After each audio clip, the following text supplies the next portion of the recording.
네, 여러분 반갑습니다. 에러입니다. 반테오 채널 아시죠? 400만이 넘는 이 팟캐스트 채널인데 여기에서 나온 샘 알트먼의 인터뷰가 지금 굉장히 화제입니다. 예를 들어 뭐 다음 세대의 친구들, 지금 어린 친구들이죠. 대학을 가지 않을 거다. 그리고 뭐 의료라든가 뭐 법조계 대체라든가 온갖 그 인사이트 있는 내용들을 많이 공유를 했거든요. 그래서 AI가 이 경제 전반에 거쳐서 인류의 삶에 거쳐서 바뀌는 변화를 굉장히 좀 한번 생각해 볼 수 있을 만한 그런 인터뷰인 것 같아서 제가 한번 좀 분석을 열심히 해봤고 같이 보면 좋을 자료까지 해서 제가 한번 좀 정리를 해드릴 건데요. 그리고 지지난주엔 또 마크 저커버그가 슈퍼 인텔리전스 요 팀을 이 랩을 만들면서 이걸 왜 만들게 되었는지에 대한 소상한 얘기까지 함께 했는데 이 두 CEO의 어떤 의견들, 생각들 이런 것들을 한번 정리해 보면은 현재 AI 투자와 관련된 내용들 그리고 AI가 세상을 바꾸어 나가는 툴인 것인지 아닌 것인지 이런 것들을 이번 또 주말이니까 이런 거 한번 좀 싹 정리를 하면서 여러분들의 또 우리 대한민국 또 사회가 지금 뭐 온갖 것들이 얘기가 많이 나오고 있잖아요. 그런 관점에서 또 어떻게 또 우리가 바라봐야 할 것인지 지금 우리는 어떤 걸 해야 될 것인지 이런 것들을 한번 생각해 볼 시간 가져보도록 하겠습니다. 전체적으로 세 가지로 한번 나누어 보았습니다. 첫 번째는 AI가 경제라든가 뭐 이제 고용시장, 노동시장 이런 거 있잖아요. 혹은 교육까지 이렇게 인류 전반의 사회 시스템적인 관점에서 바꾸는 어떤 영향에 대해서 두 CEO가 생각하는 바를 빠르게 한번 정리를 한번 해볼 거고요. 그 다음에 AI의 발전 방향이 이렇게 될 거다라는 인사이트 거기에다가 플러스 지금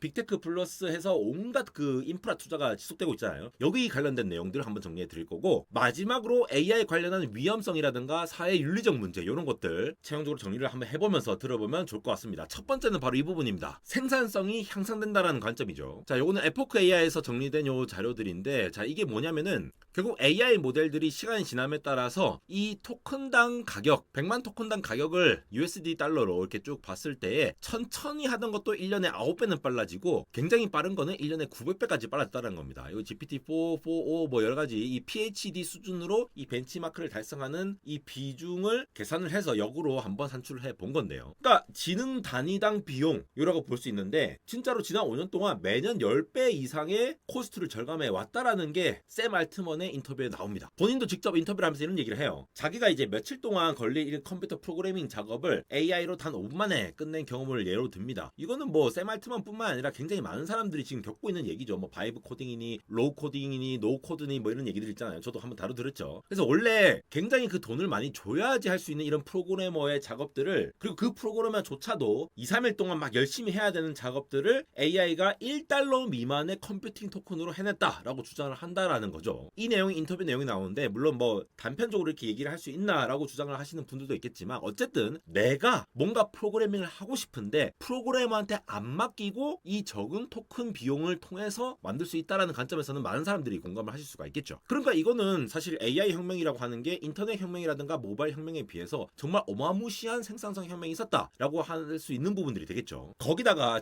직업에서도 굉장히 지금 많은 변화가 일어나고 있잖아요. 막 그런 얘기 나왔잖아요. 뭐 막 직업이 종말된다, 뭐 유튜버도 종말되고 다 종말되고 의사도 없어지고 변호사도 없어지고 다 없어진다라고 예측을 하고 있지만 사실 역사적으로 기술 발전 자체가 직업의 종말을 의미하지는 않는다라고 얘기를 하거든요. 샘 알트먼이. 지금 보시는 게 이제 마이크로소프트 AI 최근에 나왔던 내용이죠.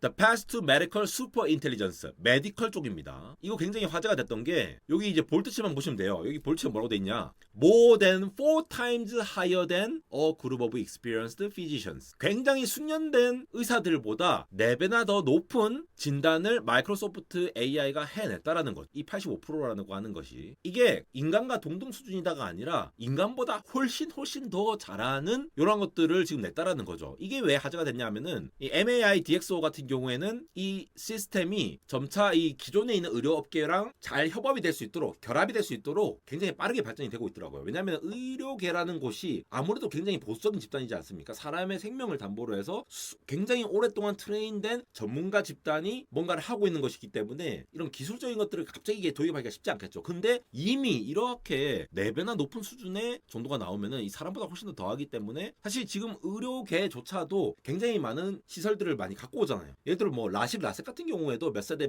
하면서 계속 발전되면서 기술 자체가 발전되면서 이 안정성이 높아지고 이런 것들도 있었고요. 그뿐만이 아니겠죠. 상당히 많은 부분들이 이 의료 기술로 굉장히 대체가 되고 있는 상황이 되겠습니다. 그러니까 그 말은 뭐냐? 의사가 없어진다라고 보는 게 아니라 의사, 변호사, 컴퓨터 프로그래머 같은 직업이 분명히 변화를 할 거예요. 변화를 하긴 할 건데 사람들은 여전히 그러한 직업들을 가진 사람들에 대한 소통이 필요할 거라고 샘 알트먼도 사람도 얘기하고 있습니다. 그러니까 인간보다 분명히 AI가 잘하는 부분들이 있겠죠. 뭐 상담을 한다라거나 컨설팅을 한다라거나 뭐 이런 부분들이 있을 텐데, 예를 들어 이런 마이크로소프트 AI 같은 경우에도 아무리 진단 AI가 아무리 뛰어나도 사람들이 여전히 의사 인간을 선호할 거라는 거죠. 그래서 의사의 역할이 그냥 자신의 지식만을 활용한 것이 아니라, 의사는 가만히 있겠습니까? 의사도 이런 AI 툴들을 가져와서 뭔가 평가를 할 거잖아요. 프로그래머 같은 경우에도 안델공학 바이브 코딩이라 검색해보시면 제가 최근에 이렇게 올리니까 굉장히 많은 분들이 봐주셨는데, 여기서도 결론은 이겁니다. 그냥 막 이 프로그래머가 사라진다, 코드가 사라진다 이렇게 보기가 쉽지 않다라는 거예요. 근데 그 역할은 분명히 바뀔 겁니다. AI 덕분에 생산성이 10배 증가해도 전 세계에 훨씬 더 많은 소프트웨어를 원하기 때문에 이 수요 공급에 따라서 일자리가 줄기보다는 오히려 수요가 증가할 수 있다. 그러면서 급여가 오를 거라고 예상한다라고 하는 게 샘 알트먼의 입장이에요.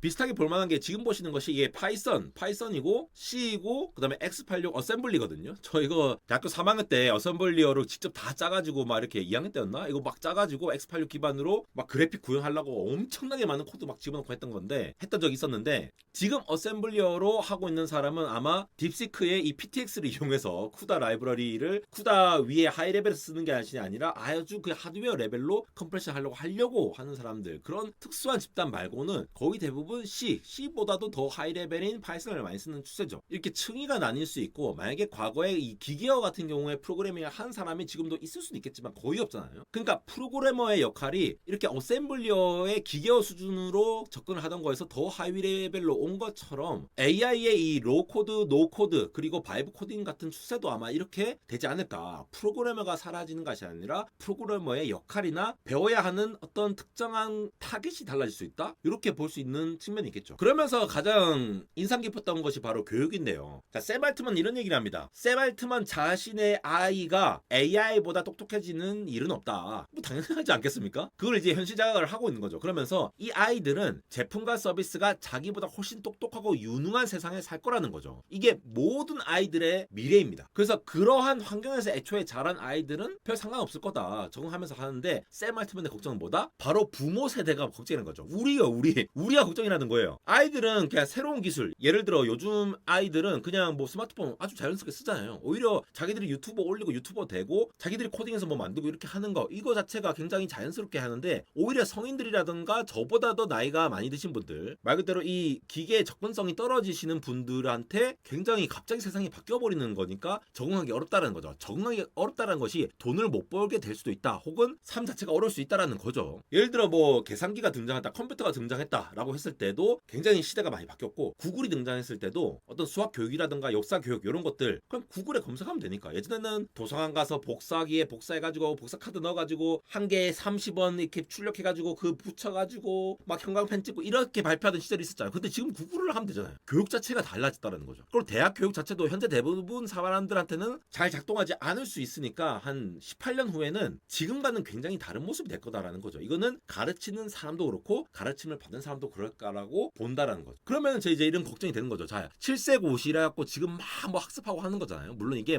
암기만 하는 건 아니에요. 그리고 대치동에서도 현직 교수가 와가지고 막 하면서 가르치는 현재 우리나라 세태를 봤을 때 이 암기보다 뭔가 새로운 도구를 활용한 어떤 사고를 뭔가 집중해서 가르쳐야 되는 거 아니냐. 물론 제가 이러한 것들을 폄하하는 것은 아니에요. 여기서도 뭐 저도 이 교육을 안 받기 때문에 여기서 뭐 암기 위주겠습니까? 뭔가 뭐 또 창의적인 거 돈 많이 들어갖고 뭔가 하지 않겠습니까? 그럴 건데, 사실 7세 고시에서 이 7세 고시에서도 제가 구글의 의대반 이렇게 쳐봤거든요. 그러면은 뉴스에도 보면은 자, 7세 고시 의대반, 초등 의대반, 의대를 위해서 뭔가 굉장히 많이 할 텐데, 이 시험을 타겟으로 하면은 아무래도 우리나라 같은 경우에는 점수 커트라인이 있고 막 이런 식으로 할 거기 때문에 암기에 치중이 된다는 거예요. 그러면은 정말 똑똑하고 일찍부터 이런 고수준의 교육을 받은 많은 친구분들이 나중에는 이 역량을 충분히 펼치지 못할 가능성이 있다는 거예요. 그게 아니라는 게 아니라, 자, 이런 말 하면은 지금 뭐 이 초등 의대반 다니고 보내고 계신 분들이 굉장히 기분 나빠하실 수 있으니까 저도 염려가 되는데, 그런 게 아니라 예전에는 이게 뭔가 정답지가 되는 선택이 될 수도 있는데 갑자기 세상이 바뀌어 버리면은 그게 오히려 안 될 수도 있다라는 얘기를 하는 거예요. 그 가능성을 얘기를 드리는 거예요. 기분 나쁘게 듣지 마시고, 저도 6년만 되면은 저런데 보내보고 싶을 것 같아요. 더군다나 샘 알트먼이 월드코인 이런 거 발행하지 않았습니까? 나중에는 AI가 생산성이 너무 강해지기 때문에 인간들이 할 일이 없기 때문에 이 월드코인에 지금 안구 홍채에 요거를 등록을 해놓으면은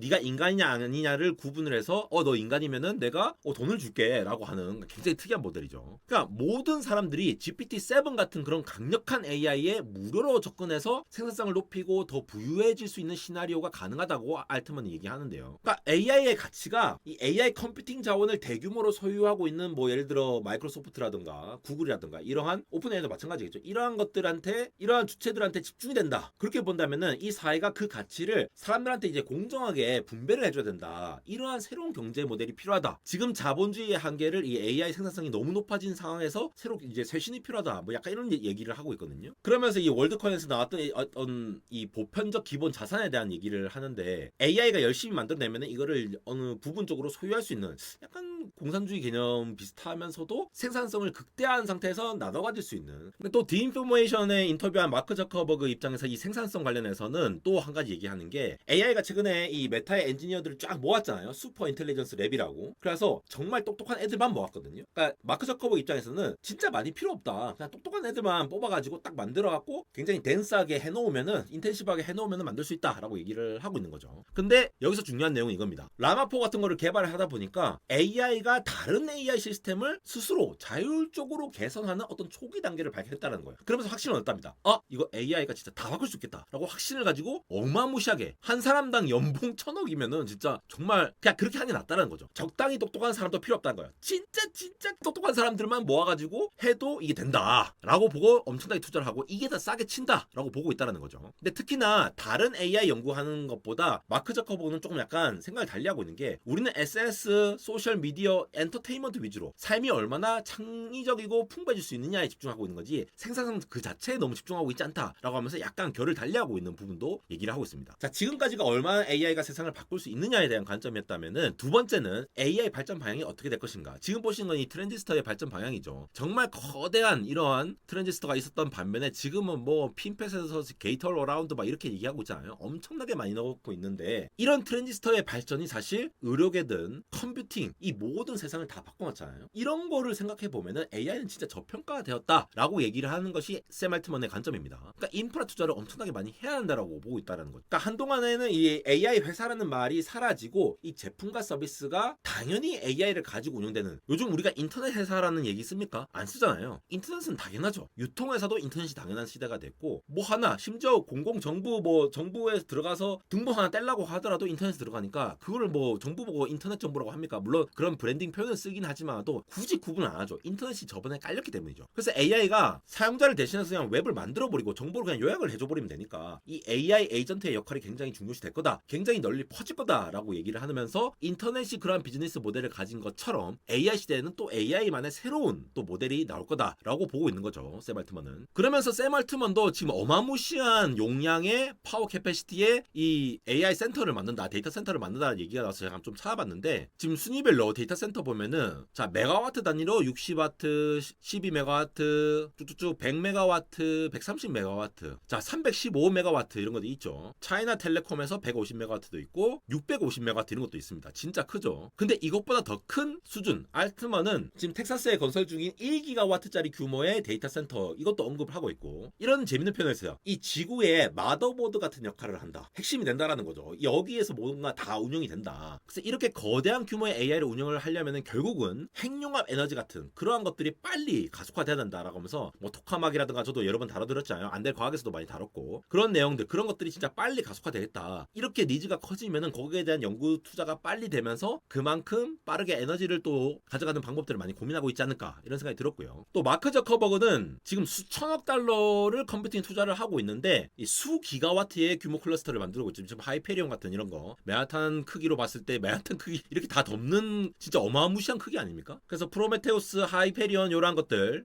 향후 수년 내에 5기가와트까지 확장을 할 거다. 점점점 확장을 해 나가는 구조죠. 보통 데이터 센터들이 조그만 거 만든 다음에 그 확장을 해 나가는 구조로 계속 만들어 가거든요. 지금 메타가 밀고 있는 슈퍼 인텔리전스 랩 이렇게 거대한 게 만들어지면은 진짜 똑똑한 사람들 각각 구성별로 해가지고 그 사람들이 이 거대한 자원을 한꺼번에 많이 이용할 수 있도록 1인당 쓸 수 있는 GPU량을 엄청나게 늘리겠다는 계획을 갖고 있으니까 메타는 또 여기에 돈을 많이 투자하면서도 굉장히 효율 좋게 뭔가 모델을 만들고 인프라를 만들 수 있도록 그렇게 얘기를 하고 있는 것이 되겠습니다. 마지막 세 번째, AI 관련한 위험이라든가 사회 윤리적 문제를 좀 얘기를 해보면 좋을 텐데, 가장 크게 나온 것이 아무래도 이 소버레인 AI 관련된 내용이죠. 이게 얼마 전에 CNBC에서 나온 내용들인데, 최근에 이 아랍에미리트 같은 거 두바이 쪽에 뭐 5기가와트짜리 막 이런 것들 막 건설한다 하고, 막 XAI도 콜로서스 2 이런 거 2기가와트 막 이런 것들 많이 건설되고 있죠. 결국은 AI가 음성이나 영상 같은 거를 막 만들으니까 뭐 이 사기를 잘 칠 수가 있잖아요. 환각 같은 것도 많고, 그리고 프롬프트 인젝션 같은 걸로 막 해가지고 의도적으로 막 악의적으로 반응할 수 있도록 AI가 나오게끔 하는 그런 것들이 이미 지금 판을 치고 있는 상황인데, 가장 두려운 것이 이제 뭐 예를 들어 미국 같은 경우에는 뭐 러시아나 중국 같은 그런 적대국이라고 칭해지는 그런 국가들이 초지능 AI를 만들게 된다라고 하면은 뭔가 뭐 생물 무기를 만다거나 뭐 사이버 공격을 성기한다거나 이런 통제를 상실할 수 있다라는 위험이 있다라는 거죠.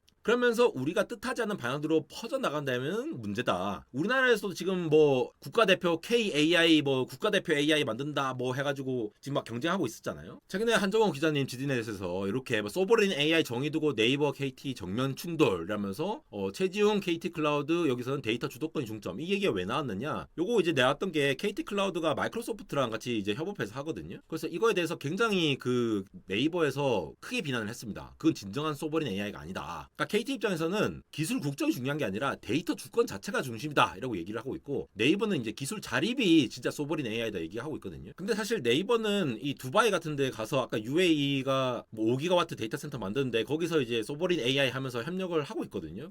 그래서 사실 좀 UAE 가서는 거기서 소버린 AI 한다고 얘기를 했는데, 우리나라에서는 또 처음부터 끝까지 다 AI 한다 이렇게 해서 사실 그런 거에 대해서도 이 소버린 AI에 대해서 약간 그 서로 생각이 많이 다른 부분이 있습니다. 어쨌든 근데 그게 중요한 게 아니라 이 소버린 AI가 중점이 됐다라는 것 사실 자체가, 네이버는 네이버가 우리나라의 기업으로서 이 네이버 플랫폼 하에서 우리나라 주도권으로, 왜냐면은 AI 모델을 만들 수 있는 능력도 있고 클라우드로 운영을 하고 있기도 하잖아요. 그러니까 그런 점에서 이제 강조를 하고 있는 거고, KT도 이제 클라우드를 확장하면서 SKT도 마찬가지죠. 그런 식으로 이제 하고 있는 상황이 되겠고, 그만큼 AI에 대한 윤리성이라든가 국가 차원에서의 어떤 그 전략 자산적인 측면이 강조되고 있다라고 보시면 되겠습니다. 샘 알트먼도 그런 부분들을 얘기를 한 것이 되겠고요. 결국 샘 알트먼은 이 기술이 발전하더라도 인간이 기본적인 뭐 어떤 인간이 무엇인가 이런 것들은 변하지 않는 거다라고 얘기를 하면서, 사람들은 계속 어떤 뭔가를 원하고 있다라는 거죠. 그래서 인간 정체성의 입장에서 뭔가 월드코인 그런 얘기도 하고 있는 것으로 보이고, 생산성을 증대하는 측면에서 도구로서의 AI를 많이 생각을 했던 것 같습니다. 그래서 앞으로 이제 진짜 사람 뒤에 있는 것과 이제 좀 깊이 연결이 될 수 있도록 이런 것들, 이런 본능적인 것들로 만들어야, 그러니까 AI 두 명이 돼야 하는 거를 콘텐츠로 볼 거냐라는 거죠. 안 본다라는 거죠. 물론 뭐 지금 이미 뭐 아이돌도 뭐 가상으로 나오고 하는 것들이 인기를 끌고 있는데, 이거는 뭐 샘 알트먼의 생각이니까 참고를 해주시면 될 것 같고, 마크 저커버 같은 경우에는 결국은 인지적으로 보조를 할 수 있는 거, 그리고 개인 생활을 향상시킬 수 있는 생산성뿐만 아니라 뭔가 뭐 관계를 더 돈독히 한다거나 SNS 역할이 그런 거였잖아요. 문화라든가 뭐 재미,